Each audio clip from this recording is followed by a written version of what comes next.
everyone, my name is Chico. Today I'm going to talk about the importance of materials in drawing, and hopefully you can use these tips in choosing your own drawing materials. The reason I'm going to discuss this is because I think it's important to get the best quality materials in the best price. Let's go on with the tips. First is where to buy. I would recommend you to buy to any bookstore or arts and crafts store, as long as it's not a store where you expect to find low quality materials.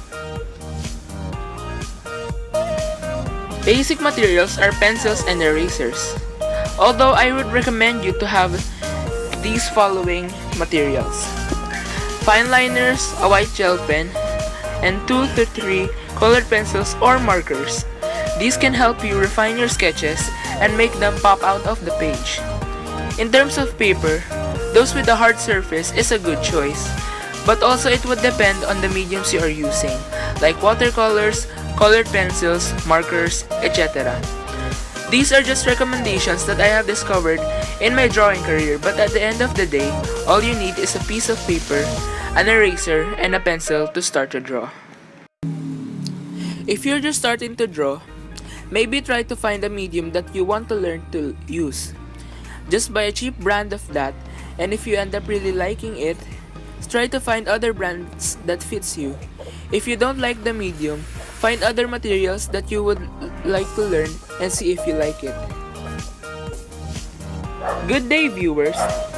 My name is Sander. Now, Chico already discussed how to choose basic materials in drawing. Now I'm going to discuss about how to draw for beginners. A little trivia for you: drawing is a picture or diagram made with a pencil, pen, or crayon rather than paint, and its origin is Andragan, of Germanic origin, related to Duke Dragon and German Tragen. Okay, let's begin. Before you draw, you need at least to do a 2 to 3 exercise. First exercise is circle.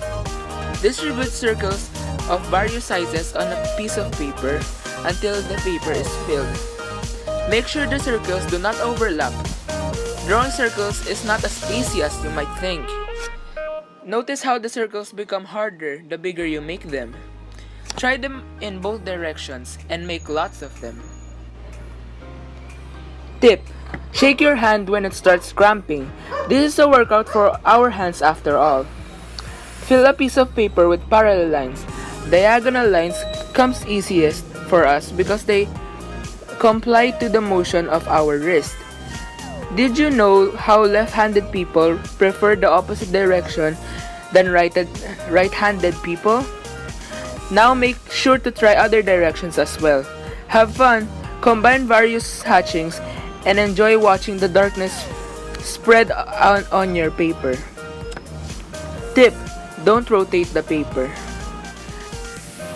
The whole point here is to train your hand to get comfortable with all directions.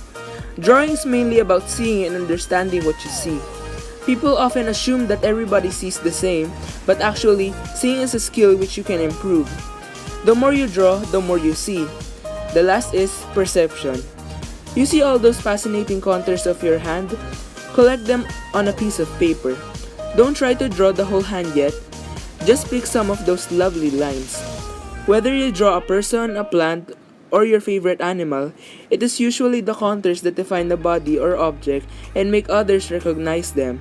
The challenge is to draw less those distinctive lines, but rather to see them in the first place. Even if you think you already know the shape of an object, it is always worth to take a closer look and rediscover it.